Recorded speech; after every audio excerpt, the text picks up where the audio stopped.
श्री महाप्रज्ञ गुरवे नमः। जिसके सांसों में रहता है शाश्वत शांति का स्पंदन, उस महाप्रज्ञ को वंदन, उस महाप्रज्ञ को वंदन। सत्य अहिंसा अनेकांत को अर्पित जिसका तन मन, उस महाप्रज्ञ को वंदन, उस महाप्रज्ञ को वंदन। जिसके सांसों में रहता है शाश्वत शांति का स्पंदन, उस महाप्रज्ञ को वंदन, उस महाप्रज्ञ को वंदन।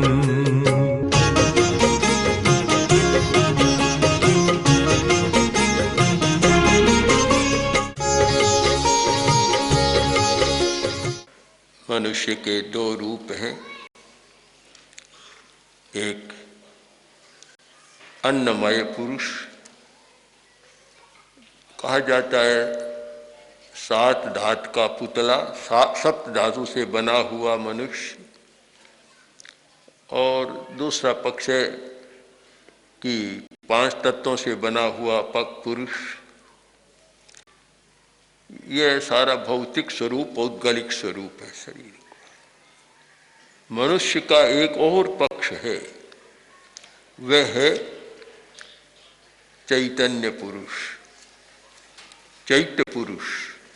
अरविंद की भाषा में चैत्य पुरुष, जो दूसरा पक्ष है।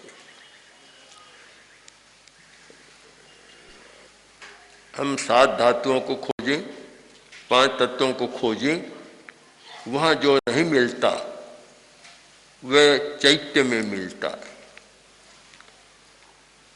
और उसके भी 3 रूप बन जाते हैं, ज्ञान, आनंद और शक्ति। पहली बात है ज्ञान। अज्ञान से तो कुछ भी नहीं होता। सारा विकास ज्ञान के कारण हुआ है। जो जानता ही नहीं, अज्ञानी है, वह क्या कर पाएगा। महावीर वाणी का सुंदर सूक्त है इतना सा, अन्नानी किं काहि, अज्ञानी क्या करेगा। अज्ञानी किं करिष्यति, अज्ञानी क्या करेगा। अज्ञानी को कुछ पता ही नहीं चलता। अज्ञानी विरोधाभास का जीवन भी जीता है और असफल जीवन भी जीता है। मालिक ने लालटेन जगाई और नौकर खड़ा था सामने। उसने देखा और बोला, मालिक लालटेन क्यों जगाई, जलाई क्यों, जरूरत नहीं थी। मालिक ने कहा, मैंने इसलिए जलाई कि तूने अभी लालटेन बुझाई या नहीं बुझाई। पहले आदेश दिया था कि लालटेन बुझा देना, और तूने मेरे आदेश का पालन किया या नहीं किया। लालटेन बुझाई या नहीं बुझाई, यह देखने के लिए मैंने लालटेन जलाई। यह विरोधाभास या विसंगति, क्या लालटेन को देखने के लिए किसी लालटेन को जलाने की जरूरत होती है क्या? क्या सूरज को देखने के लिए किसी प्रकाश की जरूरत होती है? ऐसा ही एक प्रसंग है कि मालिक ने नौकर से कहा कि जाओ देखो सूरज उगा या नहीं उगा। नौकर गया, वापस आया कि मालिक अभी तो अंधेरा बहुत है, पता नहीं चलता।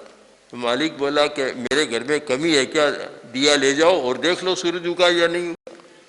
तो क्या सूरज को देखने के लिए भी किसी दिए की जरूरत होती है? पर अज्ञान में यह सब कुछ होता है। जब ज्ञान साक्षात स्पष्ट नहीं होता, तब इस प्रकार की चिंतन की धाराएं होती हैं और इस प्रकार की घटनाएं भी होती है। तो एक जीवन का बड़ा पक्ष है, चेतना का पक्ष, जो उसका रूप है ज्ञान। ज्ञान का पक्ष, अज्ञान की निवृत्ति और ज्ञान का विकास। दूसरा है आनंद। एक ज्ञान पक्ष, दूसरा भाव पक्ष है। भाव पक्ष में आनंद, वह जीवन बहुत महत्वपूर्ण होता है जिसमें आनंद होता है। आनंद की परिभाषा भी समझना है। एक आंतरिक संपदा, आंतरिक वैभव। संस्कृत का धातु है टू नदी समृद्ध हो, एक समृद्धि जो नंदी, आनंद, नंदन, नंदन भी ऐसे ही होता है। तो एक आंतरिक समृद्धि, यानी इतना आदमी समृद्ध है कभी दुख का अनुभव नहीं करता। दुख और सुख ये दो शब्द बहुत प्रचलित है। इनके साथ दो शब्दों को और समझना है, दुखानुबंध और सुखानुबंध। एक दुख है और एक दुखानुबंध, यानी एक बार दुख होता है और उसकी परंपरा चलती है, वह दुखानुबंध। एक बार सुख होता है और उसकी परंपरा चलती है, वह है सुखानुबंध। सुख और दुख अल्पकालिक, एक समय के लिए होते हैं। कुछ समय के बाद दुख का संवेदन भी समाप्त हो जाता है और सुख का संवेदन भी समाप्त हो जाता है। किंतु दुखानुबंध है वह दीर्घकालिक होता है, उसकी परंपरा चलती रहती है। और सुखानुबंध में सुख की परंपरा चलती रहती है। सुख दुख की अपेक्षा दुखानुबंध और सुखानुबंध पर ज्यादा ध्यान देना चाहिए। तो एक ऐसा आचरण, ऐसा व्यवहार जिससे क्षण भर तो सुख मिलता है तो समाप्त, दूसरे क्षण समाप्त, किंतु एक ऐसा कि सुख का अनुभव हुआ और फिर भविष्य में भी उसका अनुभव होता रहेगा, वह आचरण एक धार्मिक आचरण या उन्नत आचरण होता है। और आदमी ऐसा कोई काम करता है कि दुख हुआ, समाप्त हो गया, किंतु दुख का अनुबंध बराबर चलता रहता है। एक प्रश्न हुआ था कि एक आदमी को देखते हैं और उसके प्रति एक अनुराग पैदा होता है। एक आदमी को देखते हैं तो उसके प्रति द्वेष की भावना पैदा होती है, या प्रियता की और अप्रियता की भावना पैदा होती है। एक अच्छा लगता है, एक उतना अच्छा नहीं लगता। इसका कारण क्या है? कर्म से जुड़ा हुआ प्रश्न, पुनर्जन्म से जुड़ा हुआ प्रश्न। और कारण खोजना है तो हमें कर्म और पुनर्जन्म की दिशा में जाना होगा कि क्यों होता है। आचार्य भिक्षु ने बहुत सुंदर लिखा इस विषय में कि शत्रु शू शत्रुपणो चालियो जावे, मित्र शू मित्रपणो चाले। राजस्थानी के छोटे से पद्य में एक बहुत बड़े दार्शनिक प्रश्न का समाधान दिया कि किसी व्यक्ति के साथ शत्रुता का अनुबंध हो गया। एक तो तात्कालिक किसी को शत्रु माना, एक इतना सघन प्रयोग, ये अनुबंध होता है सघन चेतना की सघन अवस्था में। जब इतना सघन संबंध जुड़ गया तो वह शत्रुता का अनुबंध जन्मों तक चलता रहता है। एक जन्म नहीं, न जाने कितने जन्मों तक वह परंपरा चलती रहती है। और जिस व्यक्ति के साथ पूर्व जन्म में कोई शत्रुता का संबंध जुड़ा और अब वर्तमान जीवन में उस व्यक्ति को वह देखता है, देखते ही अप्रियता का भाव पैदा हो जाता है। उस व्यक्ति ने अभी कुछ नहीं बिगाड़ा, कुछ नहीं अनिष्ट किया, किंतु यह अनुबंध चलता है। अनंत अनुबंध कहते हैं, अनंत समय तक चलने वाला कसाई का आवेश। यह दीर्घकाल का अनुबंध है, लंबे समय तक चलता है। 5 जन्म, 10 जन्म, 20 जन्म, 100 जन्म तक चलता रहता है। कांटा चुभा और भगवान बुद्ध ने उसका उत्तर दिया कि मैंने किया था, इसलिए मेरा पैर कांटे से बिद्ध हो गया। अब कांटे चुभने को भी अतीत में खोजा, कर्म में खोजा और पूर्व जन्म में खोजा। आजकल तो हम लोग बहुत कम ध्यान देते हैं, हर घटना की जो समीक्षा करते हैं केवल वर्तमान के आधार पर करते हैं, अतीत को बिल्कुल जैसे इग्नोर कर दिया। अतीत का भी बहुत गहरा संबंध है कि अतीत में क्या किया था और उसका यह परिणाम हो रहा है। तो ये बहुत अच्छा एक सूत्र है, एक समाधान है जो आचार्य भिक्षु ने दिया कि किसी व्यक्ति के साथ मित्रता का संबंध रहा, प्रियता का संबंध रहा, पिछले जन्म में रहा, और वर्तमान में वह व्यक्ति जब सामने आता है तो उसके प्रति सहज ही एक अनुराग पैदा हो जाता है। शत्रु शत्रुपणो चाले, मित्र मित्रपणो चाले, मतलब दोनों के साथ चलता है। तो हमें अनुबंध की बात पर ध्यान देना है कि एक सामान्य आचरण जो किया और बात समाप्त, और एक ऐसा आचरण कि जो समाप्त नहीं होता स्वल्प काल में किंतु दीर्घ काल तक जिसका परिणाम चलता रहता है। यह हमारे आचार शास्त्र का भी एक मुख्य विषय है और प्रेक्षा ध्यान का भी मुख्य विषय है। इस पर ध्यान देना। शरीर में बीमारी पैदा हुई, दवा ली, समाप्त हो गई। अब एक ऐसी बीमारी है जो समाप्त नहीं होती है। आजकल माना जाता है कि कैंसर की बीमारी बड़ी जटिल है, समाप्त नहीं होती। एड्स की बीमारी बड़ी जटिल है, आदि आदि कुछ भयंकर बीमारियां मानी जाती है कि समाप्त नहीं होती। इसका कारण हमें ये अनुबंध में खोजना चाहिए, इस परंपरा में खोजना चाहिए कि क्यों है, और स्थूल में नहीं सूक्ष्म में जाकर खोजना चाहिए। शरीर हमारा स्थूल है, मन उसकी अपेक्षा सूक्ष्म है पर वह भी स्थूल है। सूक्ष्म है हमारा भाव। हमें कारण और निवारण दोनों भाव जगत में खोजने चाहिए, जो प्रेक्षा ध्यान का मुख्य विषय है।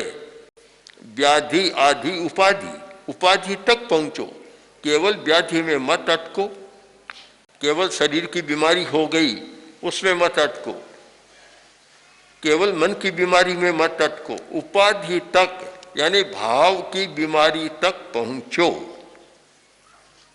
एक बहुत सुंदर श्लोक है संस्कृत का, ये ईशु पर वित्तेषु तस्य व्याधि रनंतक।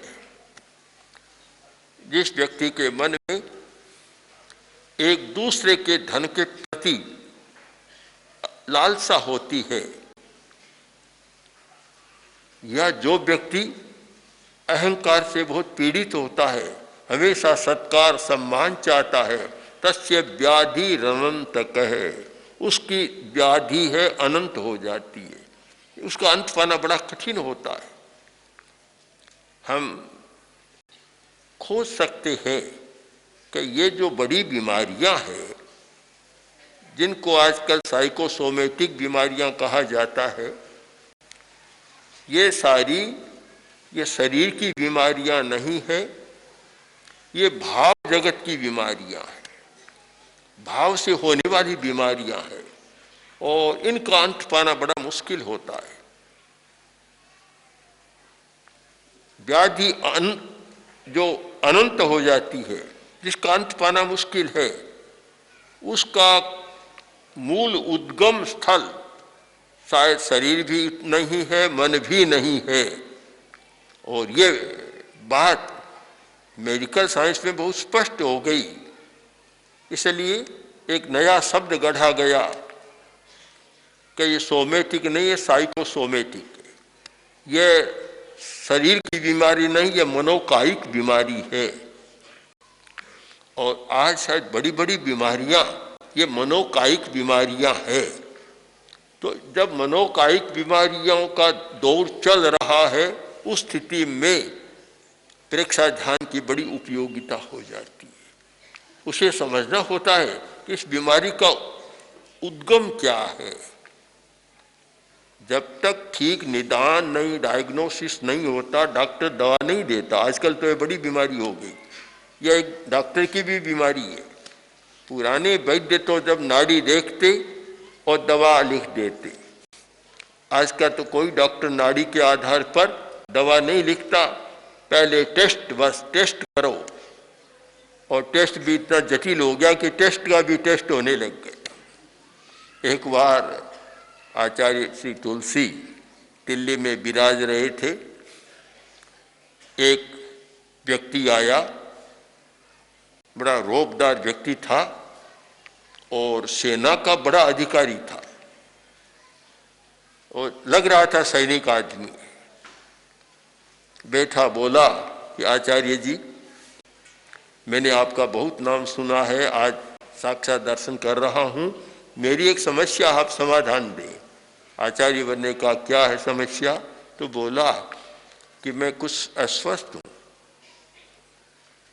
चिकित्सा कराने के लिए गांव से यहाँ आया और 40,000 रुपया लेकर आया था। तो डॉक्टरों से मिला और डॉक्टर ने कहा ये टेस्ट का सारा पन्ना लिख दिया। और मैं कहीं क्लिनिक में गया, कहीं कुछ कराया टेस्ट, तो वे 40,000 रुपये तो टेस्ट में पूरे हो गए। अब मैं चिकित्सा किससे करूं?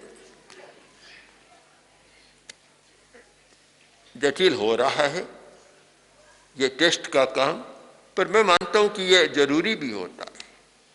चाहे इस पैसे की बात को, चिकित्सा की बात को छोड़ दें, पर जब तक टेस्ट न हो जाए, निदान न हो जाए, तब तक बीमारी का समाधान नहीं हो सकता, बीमारी को नहीं मिटाया जा सकता। जरूरी है हम पहले ध्यान समस्या के मूल स्रोत पर दें, उद्गम पर दें कि समस्या कहाँ से पैदा हो रही है। बहुत बार शरीर की समस्या मान लेते हैं और वह शरीर की नहीं होती। बहुत बार मन की समस्या मान लेते हैं पर मन की नहीं होती। हमारे जीवन में जो समस्या का उद्गम है, जहाँ से समस्या मन पर आ रही है, शरीर पर आ रही है, वह है हमारा भाव तंत्र, हमारी भावधारा। और वह भाव तंत्र जो मन का भी संचालन करता है और शरीर का भी संचालन करता है। अब मन को कौन चला रहा है? मन में इतने विचार क्यों आ रहे हैं? क्या केवल बाहर के कारण आ रहे हैं? परिस्थिति के कारण आ रहे हैं? आप 1 घंटा आंख मूंद कर एकांत में बिल्कुल बैठ जाए, वहां सामने कोई परिस्थिति नहीं है, कोई विषय नहीं है, कोई वस्तु नहीं है, फिर भी विचारों का दौर चलता है। क्यों? कि चलाने वाले के पास इतना बड़ा भंडार है भाव के पास, कि वहां से वे स्पंदन आते हैं और मन प्रकंपित होता रहता है, मन चलता रहता है। जब तक हम भाव तक पहुंचने का प्रयत्न नहीं करेंगे, न धर्म की बात समझ में आएगी और न अधर्म की बात समझ में आएगी। न कोई अधर्म का निदान होगा, न कोई शरीर की व्याधि का निदान होगा और न कोई मन की समस्या का निदान होगा। हमें निदान करना है तो भाव तंत्र तक पहुंचना है, और चिकित्सा करनी है तो भी वहां तक पहुंचना होगा। दोनों वहां होते हैं। इसलिए हमें उपाधि पर अधिक ध्यान देना है और वहीं से यह अनुबंध होता है। एक आदमी चल रहा है, चाहे साधु है चाहे गृहस्थ है, पैर से एक कीड़ा मर गया, चींटी मर गई। हिंसा तो हुई, पर यह हिंसानुबंधी हिंसा नहीं, वेरानुबंधी वेर नहीं है। हिंसा हुई और उसका थोड़ा सा बंद हुआ और वह समाप्ति भी थोड़ी सी क्रिया में हो जाता है।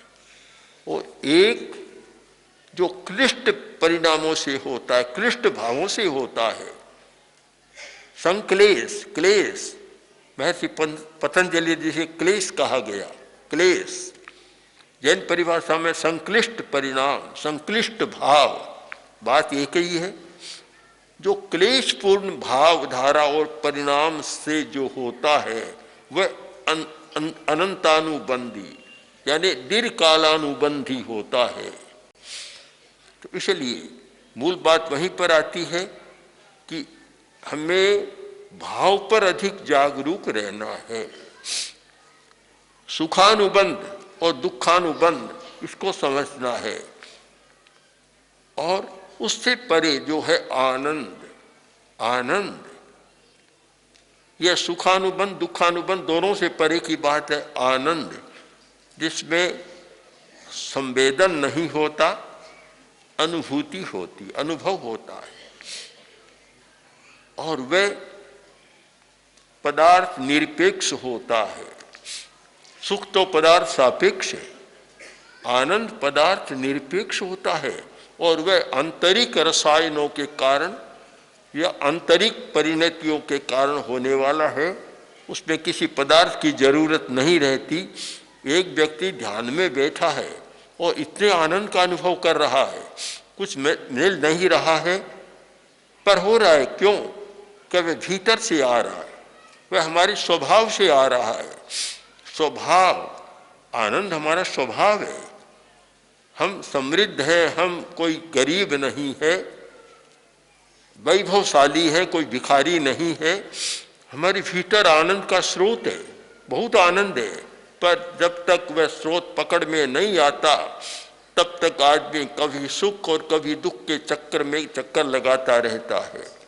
और जब आनंद का स्रोत पकड़ में आ जाए तो फिर वह बात समाप्त हो जाती है, वह भीतर से निकलता रहता है। एक व्यक्ति को पीटा जा रहा है, कोई मार रहा है और वह हंस रहा है, एकदम सुख का अनुभव कर रहा है, आनंद का अनुभव कर रहा है। ये कारण कि वह भीतर से भरा हुआ है, भीतर में आनंद का स्रोत उसका खुला हुआ है। तो हम आनंद की बात करें, ज्ञान और आनंद। तीसरी बात है शक्ति। शक्ति, एक शक्ति हमारी शारीरिक शक्ति होती है। हम शरीर की शक्ति के द्वारा बहुत काम कर सकते हैं जो आवश्यक है। जो व्यक्ति शारीरिक बल से भी कमजोर होते हैं उन्हें भी पूरा सुख नहीं मिलता, और आनंद भी शायद उनका पूरा नहीं होता।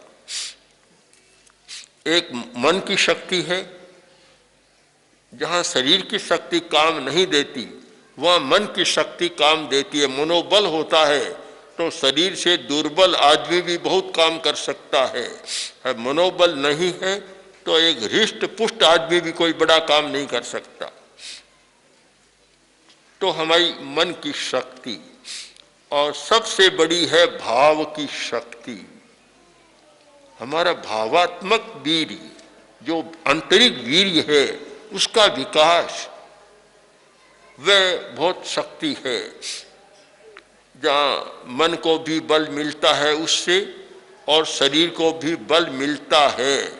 मन के आधार पर है।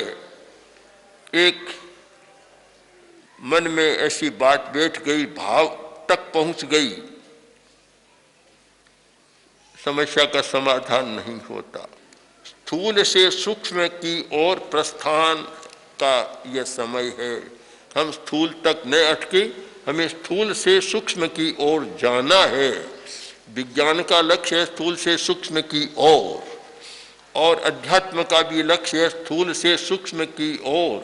ध्यान के लिए भी कहा गया स्थूलात् सूक्ष्मं समालम्ब्य, स्थूल से सूक्ष्म का आलम्बन ले। तो इस दिशा में एकाग्रता के साथ गति होती रहे। ओम ओम श्री महाप्रज्ञ गुरवे नमः। ओम श्री महाप्रज्ञ गुरवे नमः। ओम श्री महाप्रज्ञ गुरवे नमः। ओम श्री महा महाप्रज्ञ गुरवे